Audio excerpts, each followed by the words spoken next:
Holding Court is presented by Nick Robert Gallo. Looking to buy or sell a home? Visit nickrobertgallo.com for all of your real estate needs.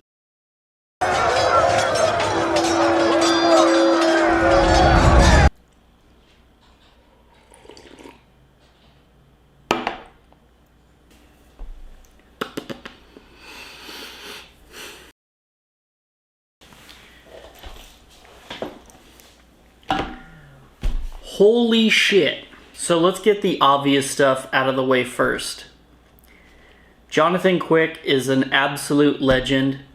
He's getting number 32 retired to the rafters, probably getting a statue. Without Jonathan Quick, the Kings for sure don't have 2 Stanley Cups. They probably don't even have 1.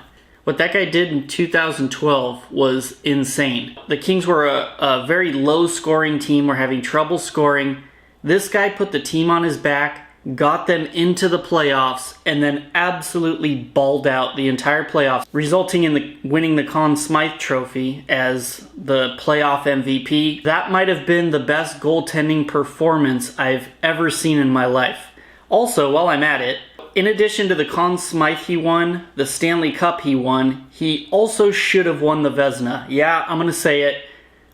Henrik Lundqvist won it because he's a hunk and he plays for the New York Rangers. So, yeah, you can go on all day about how much of a legend Jonathan Quick is. So the reason I even pulled out the camera today and voiced my opinion on the Quick trade is I thought there's a very interesting perspective here that needs to be talked about. I don't think you can talk about this Jonathan Quick trade and sort of try to understand it without talking about the guy who traded him. Former LA Kings legend and now current LA Kings GM, Rob Blake. So for those who don't know, for the longest time, Rob Blake was booed by LA Kings fans. Yes, he was one of the best defensemen we've ever had. He played on the Kings during a time where the team was pretty shit and he was like the lone bright spot. But even with all that, the guy's been in hot water with diehard Kings fans for a long time.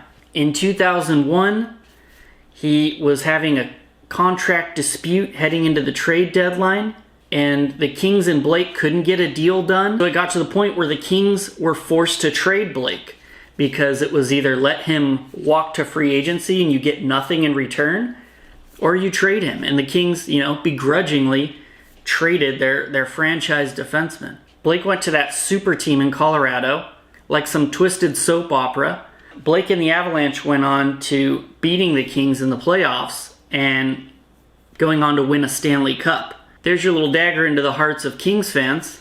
I believe 5 years later, Blake came back to LA, signed again with GM Dean Lombardi. It was toward the end of his career. He played a while here, and then once again, the Kings and Blake found themselves in a similar situation where Blake wanted more money than the Kings were willing to give him. And Blake walked away again, this time in free agency. So the Kings didn't even get anything for him this time, which was their initial fear. And to boot, he walked to a division rival, the San Jose Sharks. So this left a really bad taste in Kings fans' mouths. They were already pissed after the first time. And then the second time, the same kind of thing happened. I got rich and they got mad. Better get out your feelings and get in your bag, bitch. No time to cuff, just one and done. I gotta chase the bag. So after that, it was a serious question. Are the Kings even going to retire Rob Blake's number? The guy gets booed. The fans are pissed at him. They don't really like him. Are the Kings going to retire Rob Blake's number 4? Well, in another twist, GM Dean Lombardi, who brought Rob Blake back his last time around, now hired Rob Blake to be his assistant GM. So he brought Blake back into the organization. That didn't sit well with a lot of Kings fans. And then eventually, time passed, and through that is how the Kings finally retired Rob Blake's number 4. So if you were to ask a lot of old school Kings fans, they'll probably tell you, I'm not surprised for a guy like Rob Blake, who has the history with this organization that he has, to trade a beloved, LA Kings icon because in his playing days, he was all about the business side. So as a GM, is it really shocking that he's looking at the business side of it? A lot of people are pissed off today. A lot of people aren't going to like it. But I think that gives you some insight into what was going through Rob Blake's mind and his rationale and being able to trade such a beloved, such an accomplished player in the organization. In this sort of weird soap opera, it all comes back around again, and once again, Kings fans are mad at Rob Blake. Like, really pissed off. What is this, like the fourth time now? I mean, I'm not gonna lie. I was one of those fans who was booing Rob Blake and was like not down with Rob Blake for a long time. Sure, there's a business. Sure, guys want to sign somewhere that's going to pay them more. Sure, guys want top dollar. You know, they've all got families. But that doesn't insulate you from the fact that you have 20,000 paying diehard fans in that arena every night.